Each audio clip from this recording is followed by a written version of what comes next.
we'll just roll over to Jen and get it going. Sure.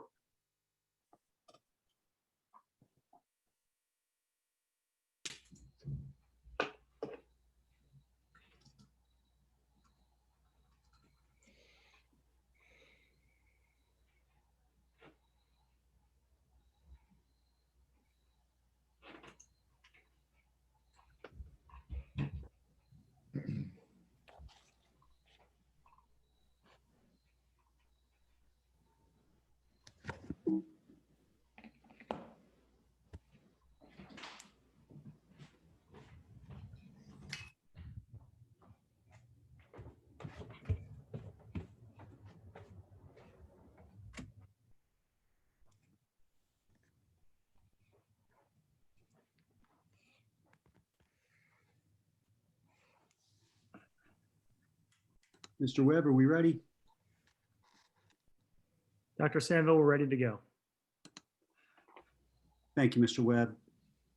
And good evening and welcome everyone. I'm John Sandville. I'm the superintendent here at the Unionville Chadds Ford School District, and I am happy to host virtually. And really, I have to thank our Director of Technology, Mr. Webb, for making the magic happen this evening, and his team. So Mr. Webb, thank you. And this evening, for making it all happen. And I'd also like to welcome the fine folks at Great Valley, and thanks to Dr. Goffredo and Jen Blake for their partnership in organizing this evening's program. And also a shout out to our communications director, Chris Afazio, who was instrumental in putting this evening's event together. Momentarily, we're going to turn this over to Dr. Matone and Dr. Rubin, who are really our guests of honor, and we're thrilled to have you both, and really looking forward to what you have to share. But before I do that, I just want to thank all of you, the staffs at Great Valley and Unionville Chadds Ford, on behalf of Dr. Goffredo and myself. We get it. We understand what we are asking of all of you. This is the task is daunting, right? We are asking you to educate students virtually. We're asking you to transition to a hybrid model, all the while during a pandemic, and that is no easy feat. And we know that you are putting in tremendous hours. You are taking care of your own children who are also in hybrid models. This is, we know there's a lot of competing factors here, and we appreciate, Dan and I have had many conversations over the last few months, going back to his assistant superintendent days, which he may want to go back to, and to today. And we get what you're doing, and we thank you for it. My hope for this evening is that we're going to venture forward afterwards with a little more understanding from a COVID-19 perspective, and what it is that we should expect when we start to see children in person. And that knowledge gives us power, right? And so I think this evening will be helpful in that regard. And if I can just take a moment. I know the Unionville folks know that I like a good quote, and that I like Winston Churchill. So I'll leave you with this one. If you're going through hell, keep going. And with that, I'm going to turn this over to Jen Blake, who is going to be our moderator this evening, and let her do a proper introduction of Dr. Matone and Dr. Rubin. So Jen, it's all yours. Thanks, Dr. Sandville. As Dr. Sandville mentioned, we are pleased to have with us tonight two individuals who will help us navigate the whole issue of COVID-19 and school opening. Dr. David Rubin is the Director of PolicyLab at Children's Hospital of Philadelphia and a Professor of Pediatrics at the Perelman School of Medicine at the University of Pennsylvania. Dr. Rubin is one of the lead investigators on PolicyLab's COVID-19 forecasting model, which tracks coronavirus transmission and test positivity rates across all U.S. counties, and projects case counts for 817 counties with active outbreaks. Dr. Meredith Matone is the Scientific Director of PolicyLab at Children's Hospital of Philadelphia. In this role, Dr. Matone is responsible for overseeing PolicyLab's research pipeline and recruitment, research-related planning for PolicyLab's portfolios, and center-wide research strategy and supports provided to PolicyLab researchers. Both Drs. Rubin and Matone provide guidance to state and local health departments, as well as to school districts, and have been featured in the news regarding the safety associated with bringing students and staff back to school. We'll begin tonight with the doctors who will provide some general information about COVID-19. From there, we will welcome questions from our participants via the Q&A feature in this Zoom. Please note that this presentation is really designed to provide health information related to COVID-19 and school reopening. Questions not answered by the doctors or ones that relate specifically to one of the participating school districts will be recorded, and the individual districts will follow up tonight's event with a more direct FAQ type communication to staff. All that said, Drs. Rubin and Matone, welcome and thank you. Let's begin with you. Well, thanks for having us. Actually, we found over the last few weeks as a team over at Children's Hospital of Philadelphia that the most important conversations we needed to be having were with parents in the community, but particularly with our teachers and staff throughout the greater Philadelphia region, to try to really give you an honest appraisal about what you are facing as you go back and what we're learning. This is obviously a moving situation, and the epidemic is changing week to week in our own area, and it creates a lot of anxiety. I just want to identify and empathize with the amount of anxiety this has created for everyone, but particularly for you all as you get prepared to try to return to school now and trying to figure out, well, how well is this going to go? And I hope that in our comments tonight that Dr. Matone and I are going to help you kind of really understand what the risk is. We began this modeling effort back in March and April because we knew that state models and even national and certainly national models were not going to help your school districts figure out, well, what was the risk in my own backyard. And we had a lot of experience looking at the variation in services, for example, for families throughout the state of Pennsylvania. And so we began this model with our eyes on September and how we were going to assist schools in the challenging decisions around reopening. And that's led now to a model that every week we're forecasting the direction of the epidemic in over 800 counties.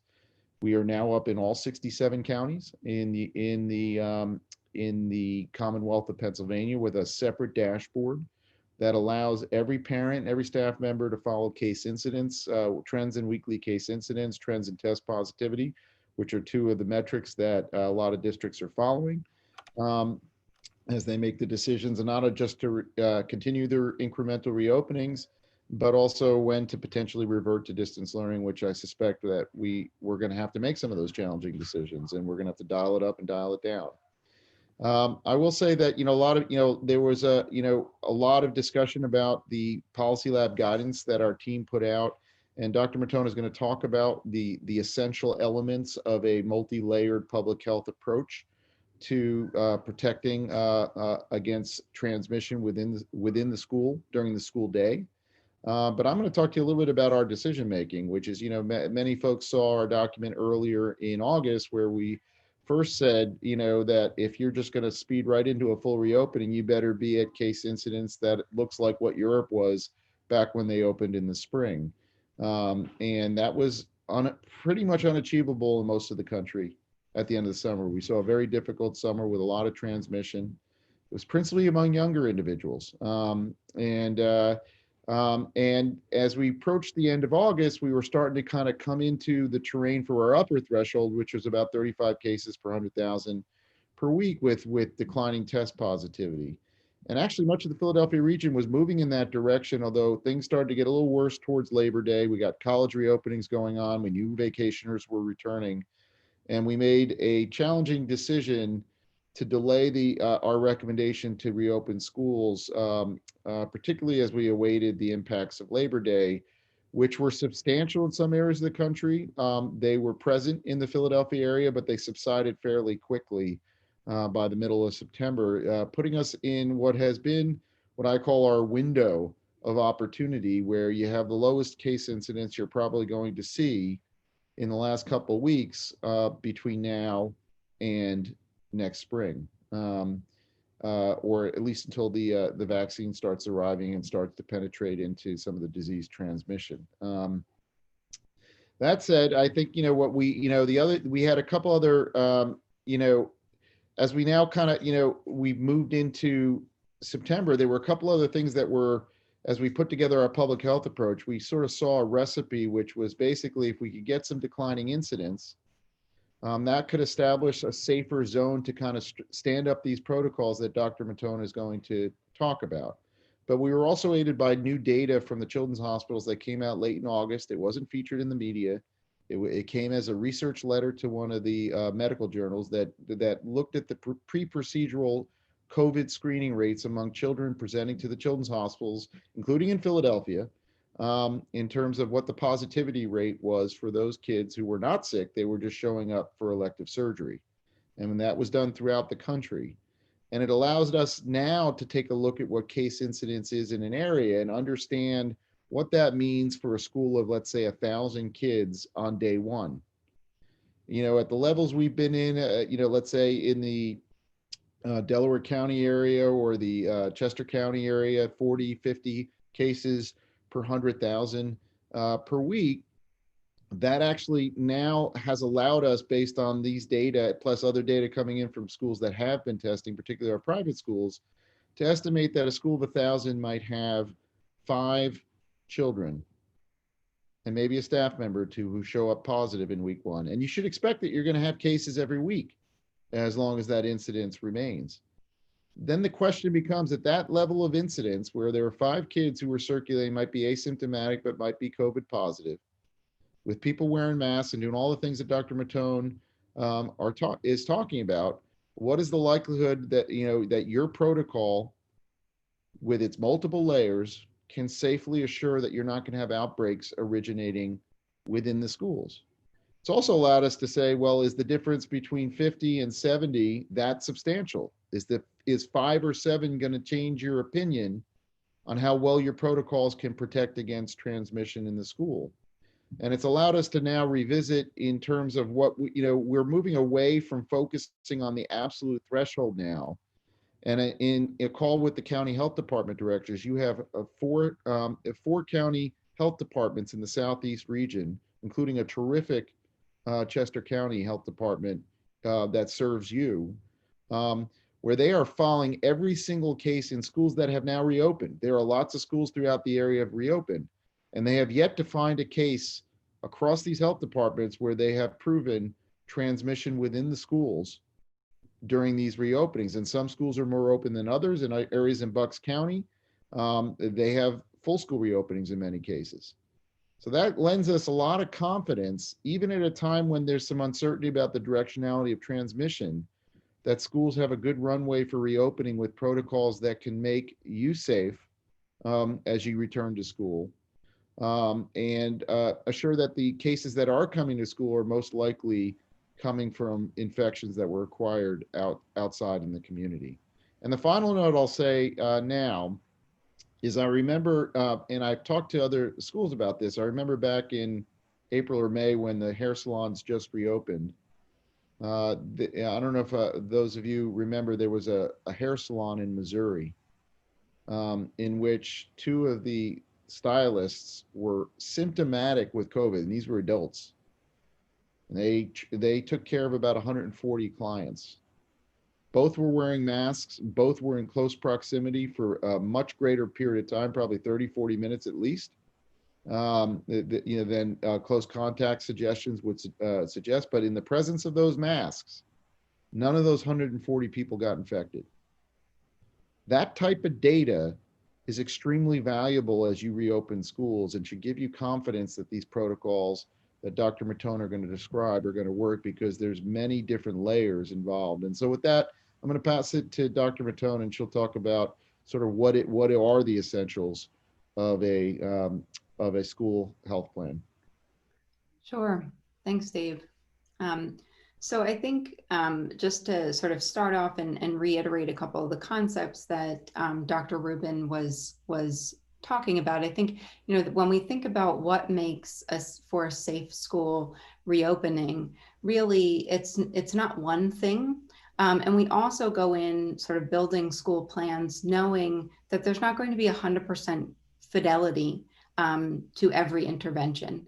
And that's why, from a public health perspective, we build and are suggesting layered approaches that include multiple components, each sort of adding protection, so that when there are sort of breaks to fidelity, then we're still left with several other facets of prevention. And I think foundationally, the relationship between the community case count and the risk in schools is such that we know that children, staff, are members of the community. And so what goes on in the community will be reflected back in the school. And that's just an important concept to think about. And so our goals when we reopen schools are really to acknowledge, as Dr. Rubin has said, that we're not going to keep all of the positive out of school. There's not really a reopening strategy that will allow us to prevent any individual who is positive from being present at school. What our goal is to prevent linked transmission within school, to prevent any cases originating in school, and to create sort of that protective bubble in the school environment that reduces the likelihood that any child or teacher will be infected at school, and also to cultivate a school community that understands and feels accountable to their commitment in their home and community participation to infection control practices that mirror what we're going to be asking at the school environment, right? And so I think that sort of one of the things that we think about when we think about creating the school policies is thinking about how are we communicating with our families as part of the school community to sort of cultivate a shared understanding of the relationship between the activities that happen at home and in the community and the success of the school reopening, and wanting to make sure that everyone in their home life is following the best possible infection control practices, so that when children come to school, they're coming to school with as reduced as possible exposures that are happening in the community. But beyond that, when we think about schools, I think there are a few things that we think about. The first is a sick policy. So how on a daily basis are we monitoring staff and students for symptoms and new exposures? And really, that doesn't necessarily have to be something that occurs on school grounds, but as long as there's a shared understanding and very clear protocol that individuals who are symptomatic or who have suspected exposure are not coming to school, that's a foundational public health intervention. And that's something that should be clear to all staff as well as all families. As part of that is also establishing what at the school level is the relationship of the school in terms of accountability and point of contact to the county health department, who is going to be responsible for communicating back the appropriate protocols every time that an exposure or positive case is reported. And so making sure that those clear lines of communication are open, that everyone knows what those protocols are in terms of who the reporting is going to, who they should expect to hear from, what the time frame they should expect to report any new information is. All of those sort of lines of communication, while it's simple, they're very important and actually very effective when done correctly. The most important thing is in a timely fashion. Everybody needs information to make the appropriate decisions about quarantine and exposures, and establishing those lines of communication are critically important. When we think about interventions for staff and students, we think about masking, as Dr. Rubin mentioned. The longer the pandemic has gone on, the stronger the evidence that has accumulated around masking. We have really, really good data about the efficacy of masking in reducing transmission of virus. And so what we are recommending is that all adults in the building are masked at all times, and that children are masked also, really with very, very limited exclusions for children. We're not seeing a lot of contraindications for child masking. And so we would agree with and support the state's recommendation that children over the age of 2 who are developmentally able to wear a mask, be wearing a mask inside of school, and to the extent possible, even outdoors, if there's going to be close contact. We know a lot of times recess is outdoors and other sort of physical exertion activities where youth are coming close. Certainly outdoors is a safer environment in terms of virus transmission, but as we're heading into some of this cooler weather, I think the importance of masks to the extent possible can't be understated. The second sort of part of that goes hand in hand is distancing. And point that I'd like to make is that we've heard a lot from folks thinking that masking and distancing is an either or. If I've got masking, then I don't need distancing, or if I'm able to be 6 feet apart, then I don't need to consider masking. That's not necessarily how we're thinking about these two strategies. We're thinking about these two strategies in a layered manner, that both are absolutely better. And again, we know in particular in a school environment that we're likely to be in a situation where we're going to have breaks in fidelity. Kids are going to be kids in terms of masking compliance and distancing compliance.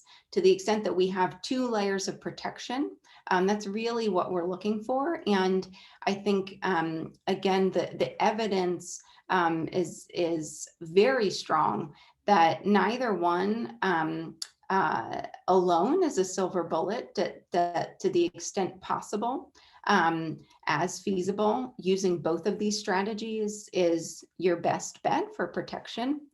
I think we also understand, though, that distancing in particular is very challenging in a school environment.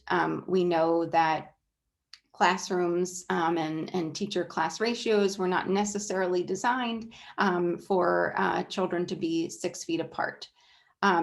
That said, we still feel very strongly about the efficacy of this intervention as something that is really grounded in science.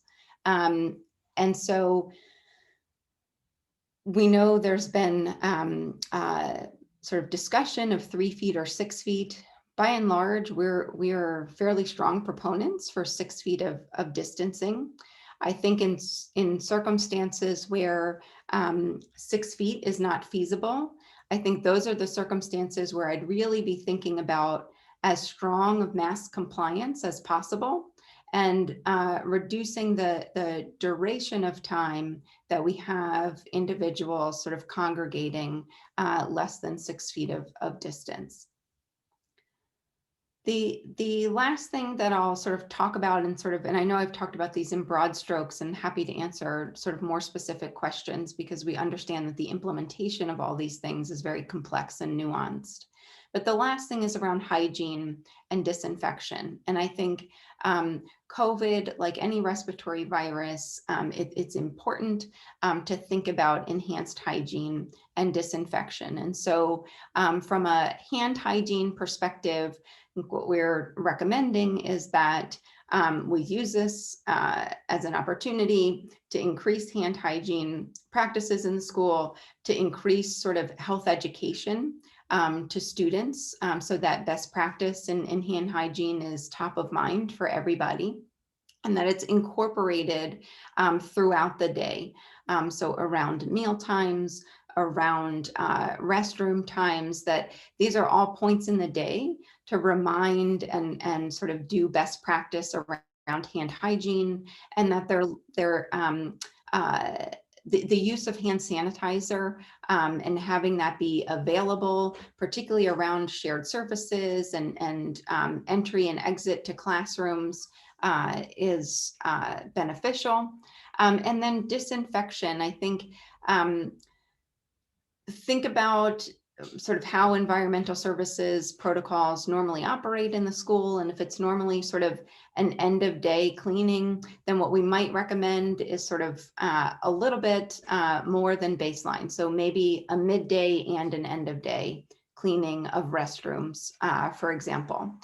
If you have a classroom that you're going to have a number of different classes cycling through that classroom and using a lot of shared spaces, desks in one particular classroom, then that might be a classroom or a space where you might also want to do a midday wipe down of those surfaces. I don't think that from our perspective, there is not a need to drive yourself crazy over disinfection.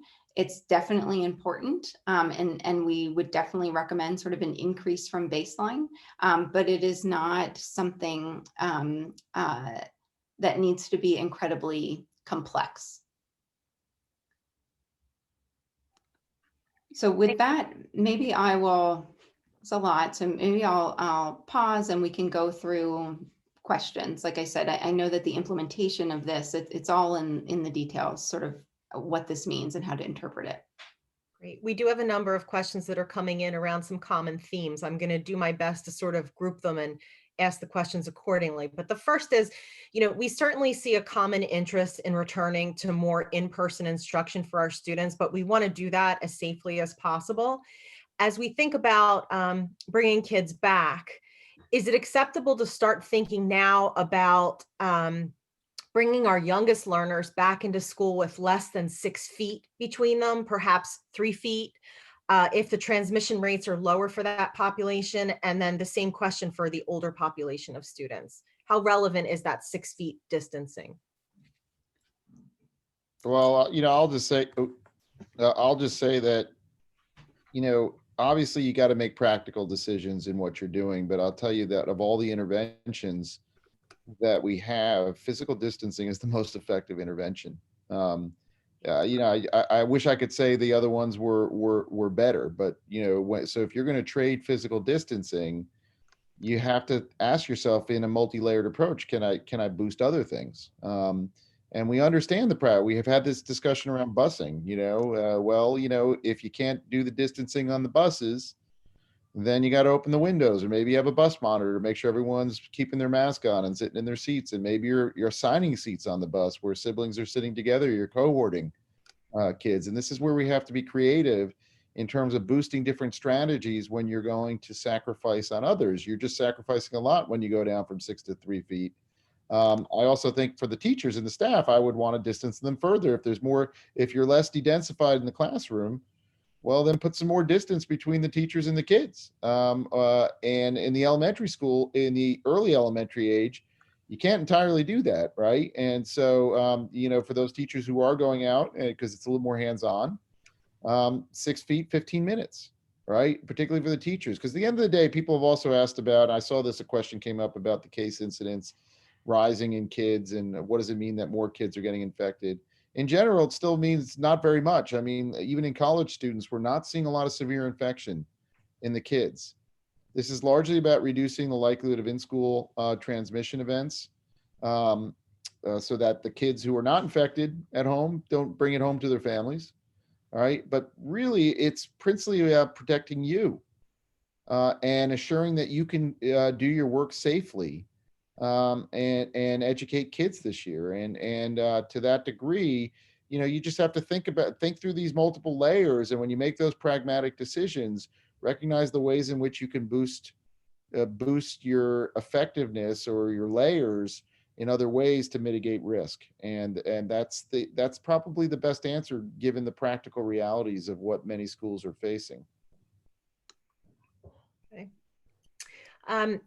We have questions about air quality in indoor spaces. The CDC recently reconfirmed that the virus is transmitted via airborne particles. As we begin to transition back into confined indoor spaces with large groups of students and staff, how can we ensure safe indoor air quality? Could you specifically address recommended minimum air exchanges?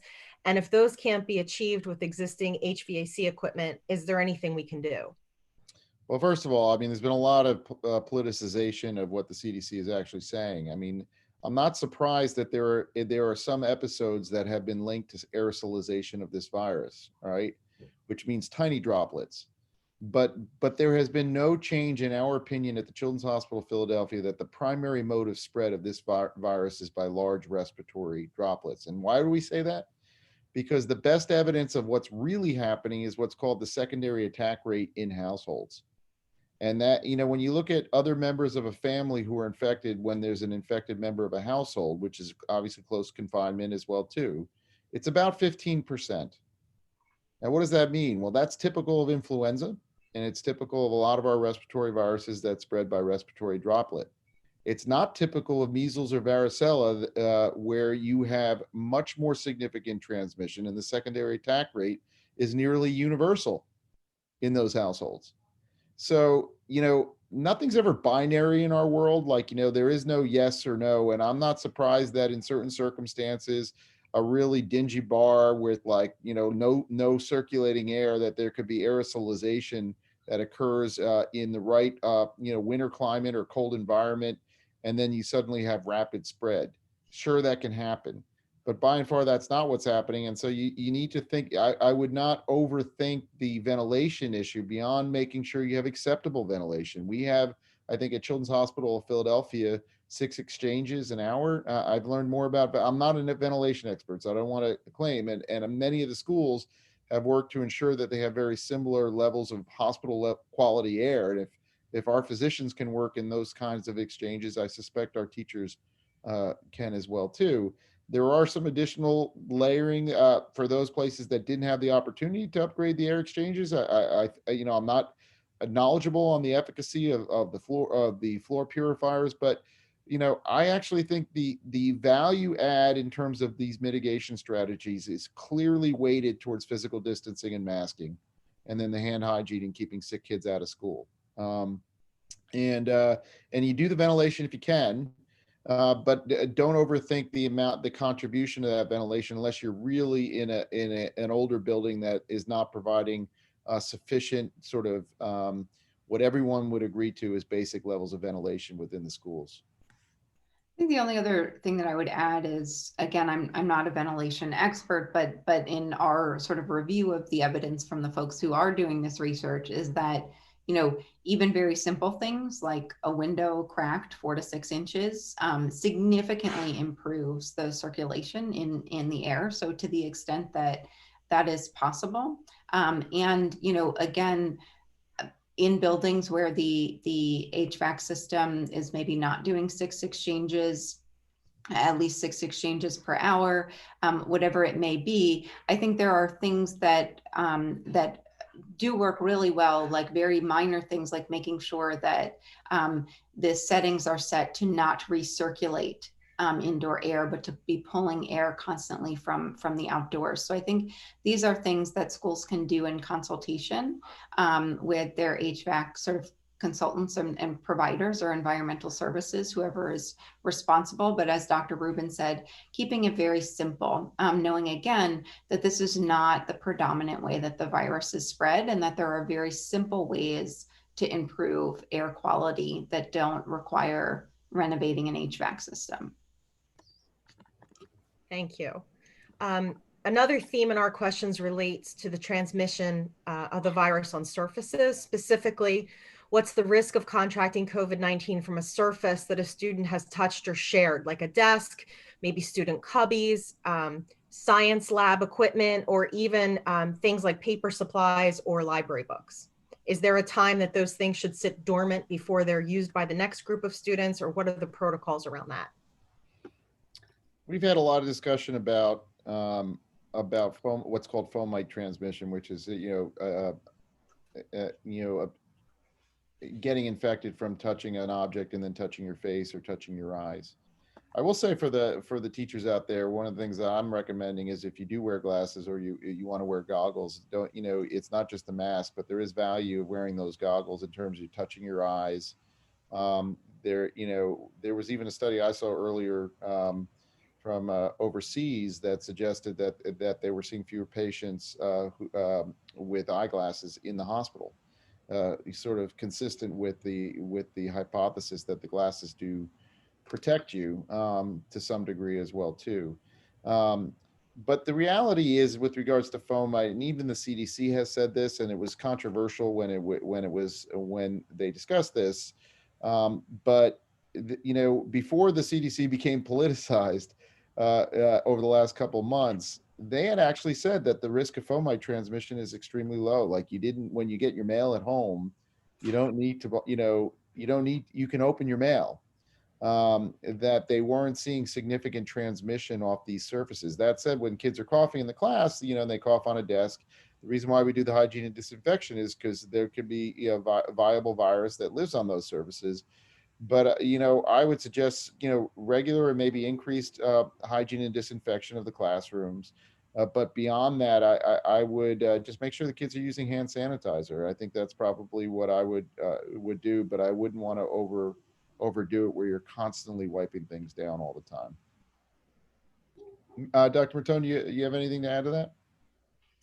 No, I would agree with that. I think if there are objects that are going to be shared by multiple cohorts of students throughout the day, technology, desks, what have you, that increasing the number of times that those are wiped down. But I don't think that there need to be protocols to sort of let things sit for 3 days, if a student has touched it. I think if we're able to have the students doing regular hand hygiene, if masks are on, that sort of reduces the likelihood that kids are going to be spreading things right to their nose and mouth. And so I would agree the risk of fomite transmission is on the lower side. I do want to acknowledge, though, that it's probably higher in a school environment than in other community settings, just given the hygiene practices and the face touching of children. But I think,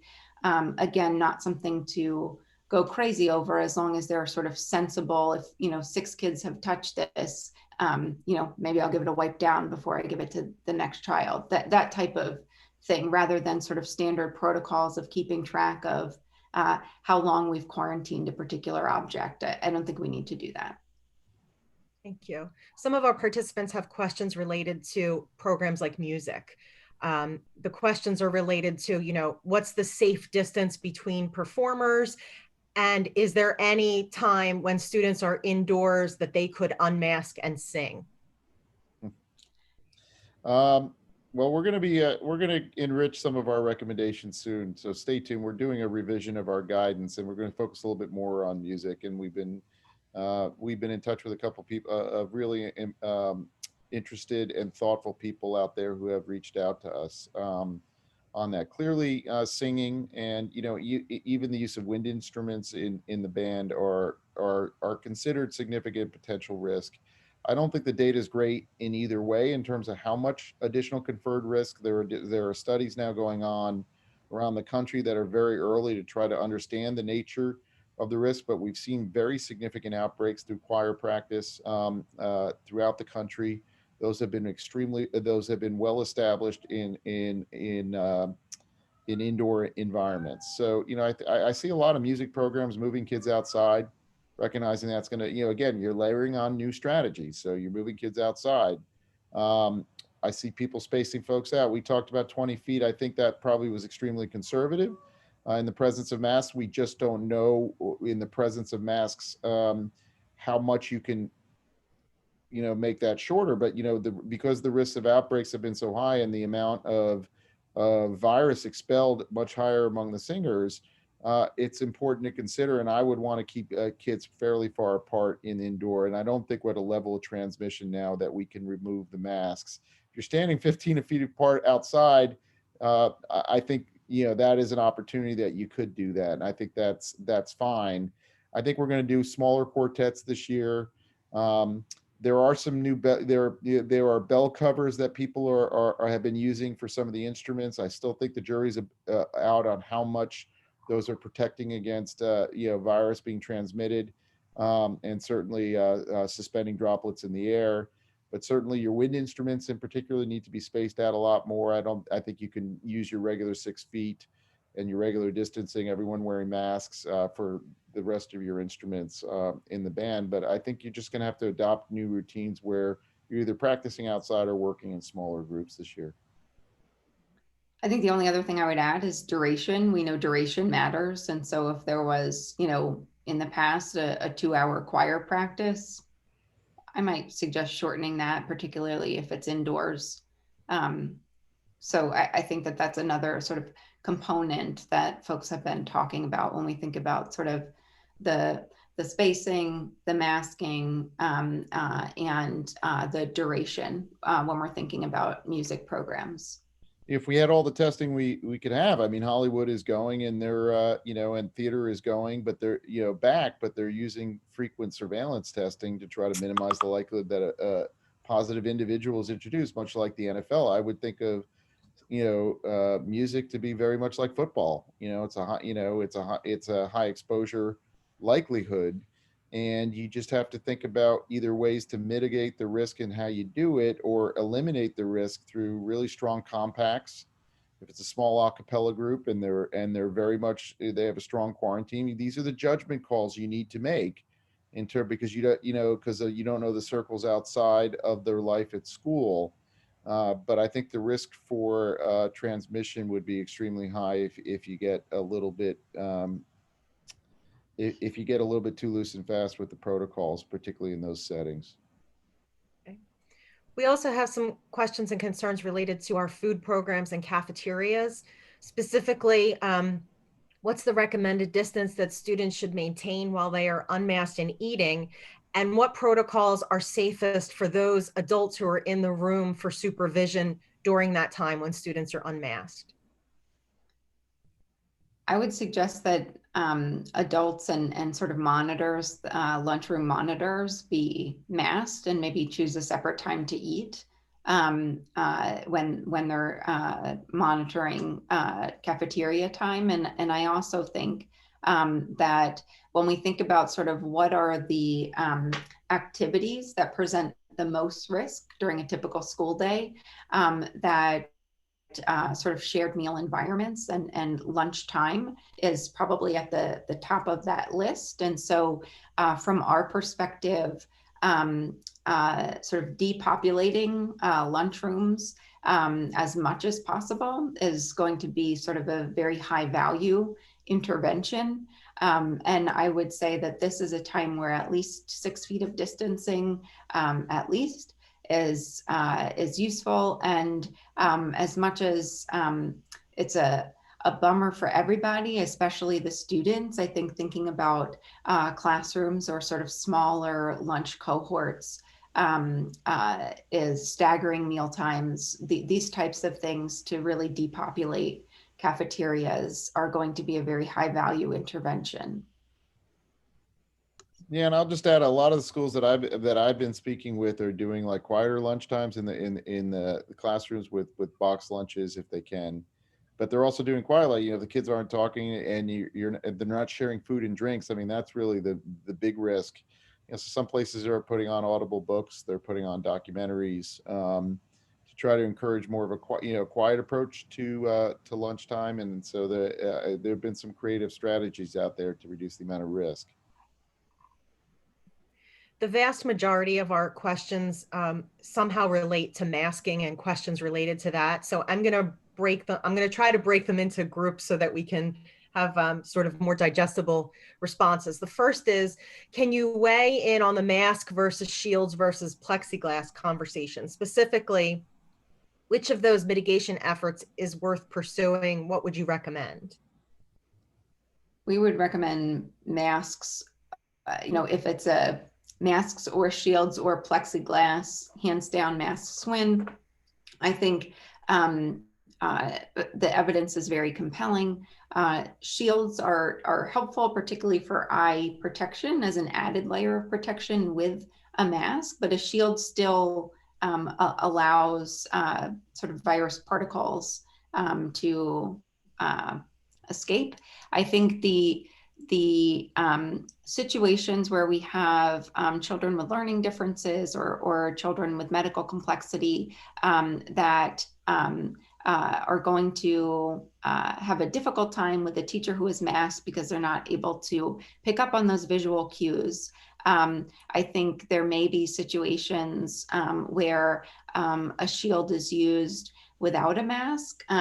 In those circumstances, we would suggest having at least 6 foot of distance and having that time to the extent that that possible, that unmasked face shield time be minimized, and that in situations where teachers are working with students who they themselves are not able to be masked, that teachers might consider both mask and a shield for those interactions.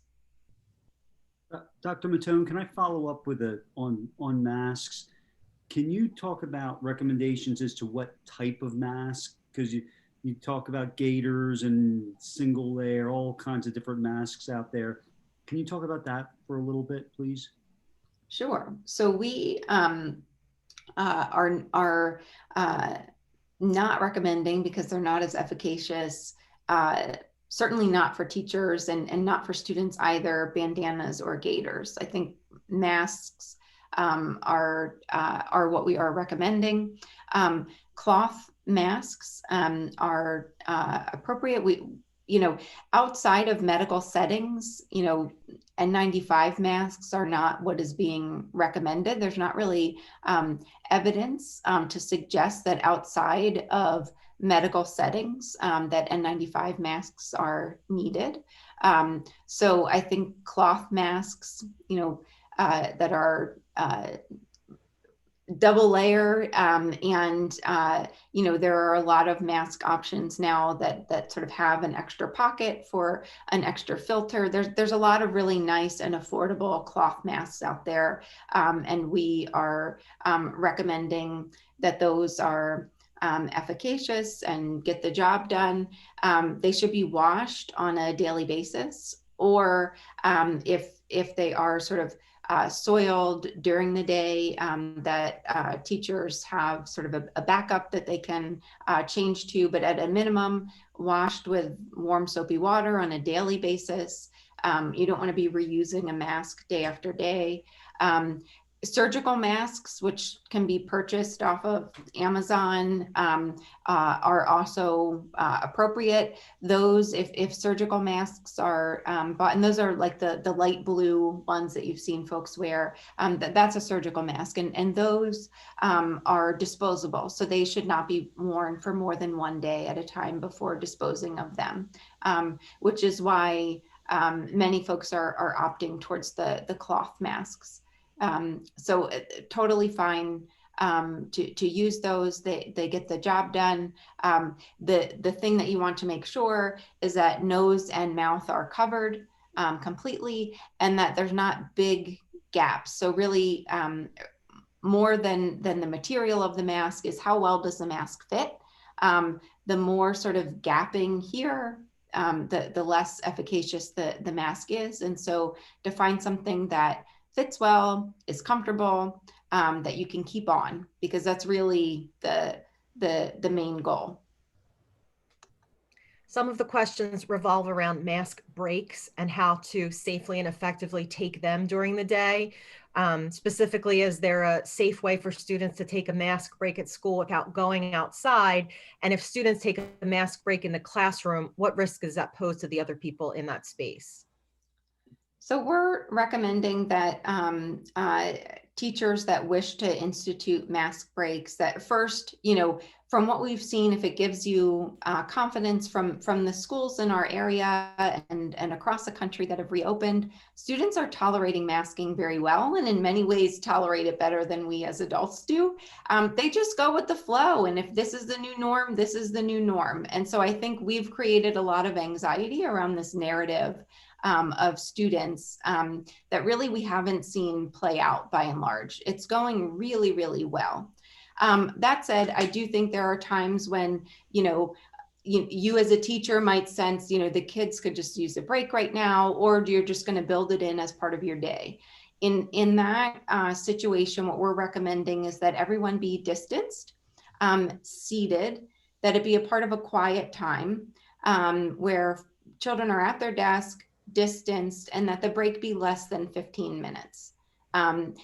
If that is all sort of followed, then we're thinking that this is going to pose minimal risk to everyone in the room, including the teacher. I would say, teacher, if you keep your mask on during the mask break, that would definitely be a recommendation. But I think we probably don't need too many of these throughout the day, because students are going to unmask when they drink water. They're going to unmask during their snack or lunch times. And so we already have sort of those built-in times where the masks are going to be off. And so if another mask break is warranted, I would make sure that it is during a quiet time, students are seated, they're distanced, and that the duration is less than 15 minutes. And to the extent possible, that everyone is practicing hand hygiene before and after they are touching their mask. Okay. And one last mask question, and then we'll move on to a different topic. And that is, if teachers are alone and teaching in a room, or if they're in a space alone, do they need to be wearing a mask because of the shared ventilation?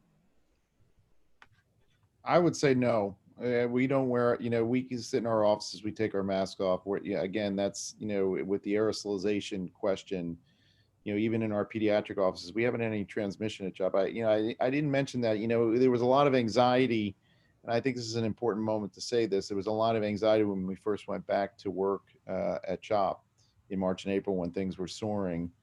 Nurses, office staff, everyone was afraid until we instituted these protocols, and we haven't seen transmission occurring in the context of the hospital. We've certainly seen staff who've been positive. The few times we've seen it, and this gets to your lunchroom conversation, is when teachers kind of hang out with each other in the break room and have a cup of coffee, and they remove the mask. I think of everything as the moments of transmission, and so that's an extremely high risk moment. So we should thinking about how teachers are going to, where they're going to grade their papers, where are they going to sit down. I know it's you have really important friendships with folks, but we let down our guard the most with the people we trust. And I've even spoken to the task force and leaders of the coronavirus task force, who have said the greatest risk we have throughout the rest of this year is going to be family gatherings. And so it's friend and family gatherings. And so it's just a reminder that to the staff that probably the greatest risk to you is what happens in your break room, and not from the students in your classroom. And then, in terms of being alone in your office, though, I think that is a safe moment to remove your mask and take a break. And we do so at CHOP, and we haven't had transmission. I'm going to shift the direction a little bit to a different topic, and that is related to athletics. Specifically, can you speak a little bit about indoor sports and the things that we maybe need to keep in mind related to that? Well, we're trying to get through outdoor sports season right now, so maybe I should start there, Jennifer. Right? So are you guys playing football or not playing football? Playing football. Yes, we are. Flying blind and playing football, right? Some new data on football, actually. So the first thing I want to tell you, is, there's been some interesting developments in the football space. I mean, obviously football has been one of our most concerning sports, because we've seen outbreaks in college teams that are testing every day. We're seeing outbreaks in the NFL where they're testing every single day. All right. And so it's very concerning that we're restarting high school football. But that said, high school football is part of the architecture of our schools, and it has been, for a long time. And And I'm sort of more of a pragmatist from that perspective, is can we learn some things about where transmission is occurring and make modifications like we would elsewhere? It's, I do think it confers a lot of risk, but if you're playing football, what my understanding is, based on the outbreaks that that we've seen around the country, is most of the transmission is not occurring out on the field. It's occurring, football players also like to be the ones who have those parties on Saturday night, right? And so to me, there's compacts within the team. There's coaches being knowledgeable about the activities of their athletes if they want to play football, because I can already tell you a lot of teams have been quarantined already because of knucklehead behavior of the kids who decide that it's okay to go out and party and have a great time, but then they want their football even while they're positive. Well, they're not getting their football if the whole team's positive.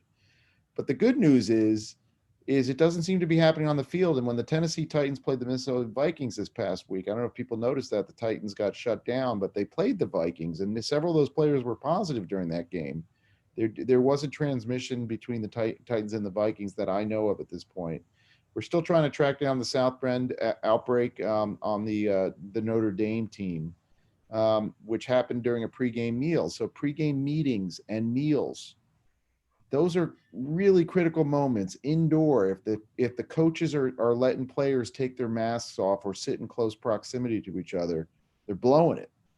And then the biggest risk for transmission is that dingy locker room where kids are changing and they're showering. And so to me, if you're playing whatever sport you're playing, whether it's a high contact or high exposure sport, I would be focusing on and I've spoken to health department directors.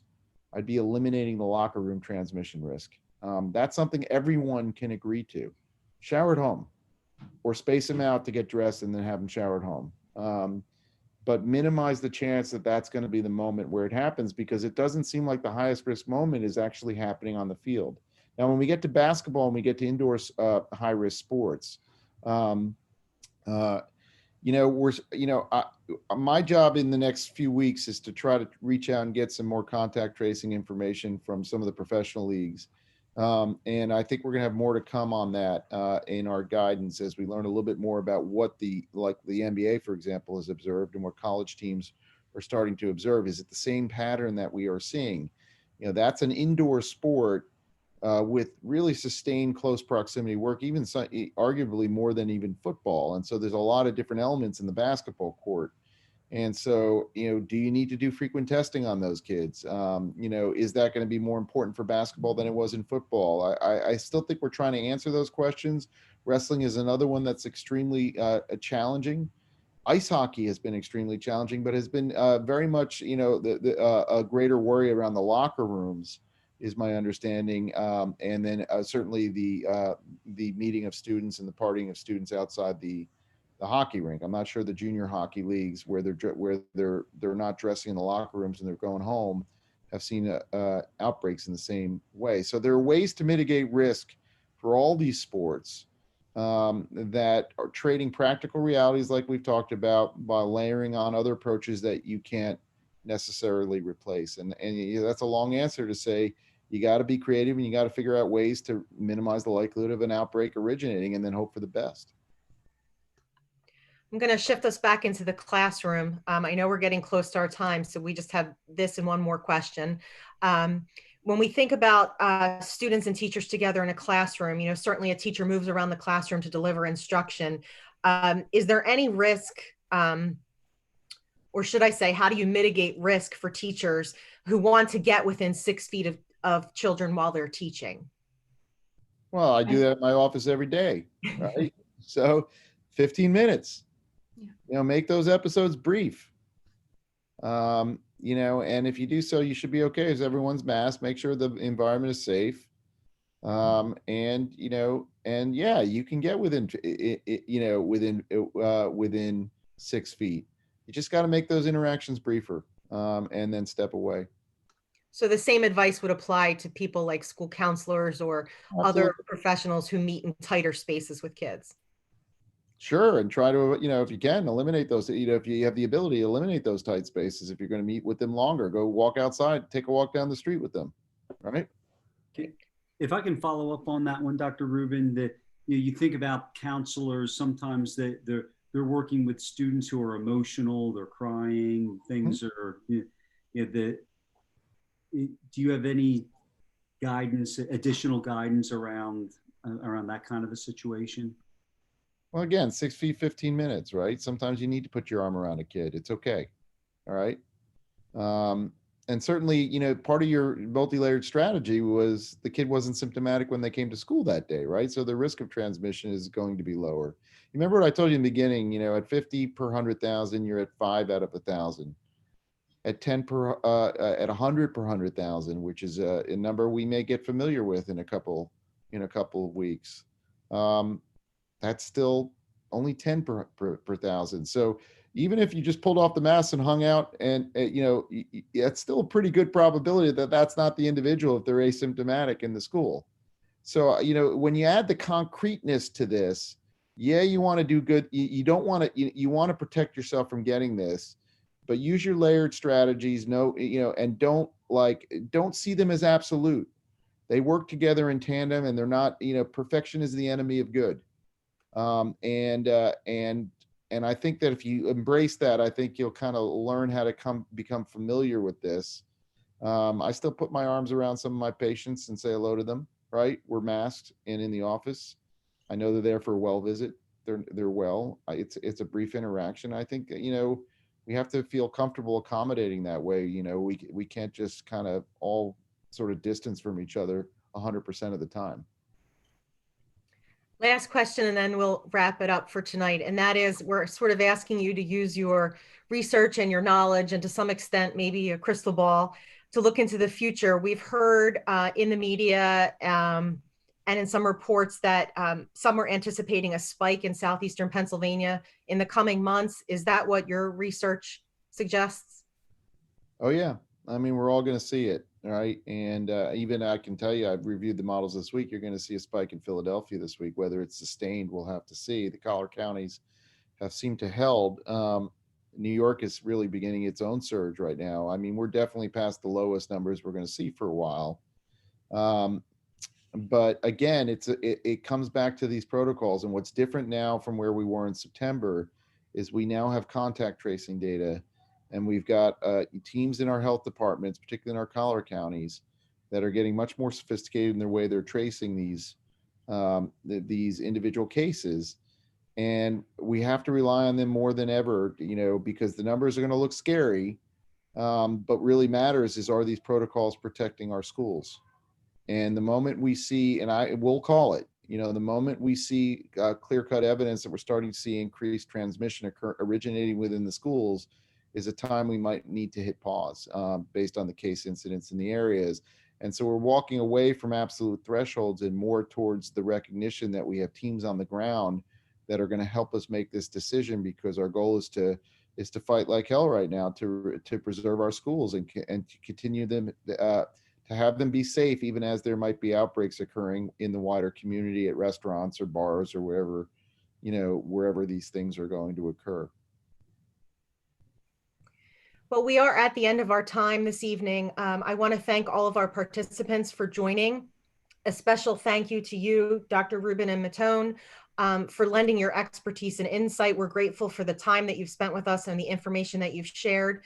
As a reminder to staff, this meeting has been recorded, and information about how to access that recording will be shared with staff in both districts. Dr. Sandville and Goffredo, any closing remarks? No, thank you, Jen, and Dr. Matone, Dr. Rubin, thanks so much. This was fantastic, and really just, I think the information is power, as I said earlier, and this was great. I really appreciate it. Yeah, build your strength in your protocols. I'll tell you, it adds confidence. I tell you, after a few weeks of doing that in my practice, I'll be seeing patients tomorrow. I started to feel safer at work than I did walking through the market. Right. And I think you'll understand that if you've been walking through the market over the last few weeks. People are getting a little loose and fast in terms of what they're doing. Right. And so when you start to see it in the school day and you start to build confidence, it actually makes you feel like I can be safer here. Like I can be okay here. I can do this. And I think that's what we hope for all of you, that we can keep these schools open as long as possible. stay safe, and just be practical about it. And I think we're going to figure out how to accommodate the best we can to the situation that we're in. Dr. Matone, Dr. Rubin, thank you both so much. Again, I know I speak for John, myself, our whole teams. Thank you so much. It's so important that we keep our children safe, our staff safe, and the information that you gave here tonight is going to help us in terms of our preparedness. So thank you both. I know you do this a lot with a lot of the communities. You've been on calls with John and myself and other superintendents. Thank you so much for your commitment to supporting all of our schools and all of our staff. Thank you so much. Good luck, guys. All right. Yeah, good luck. Thank you, everyone. Good Stay luck. well. Thank you.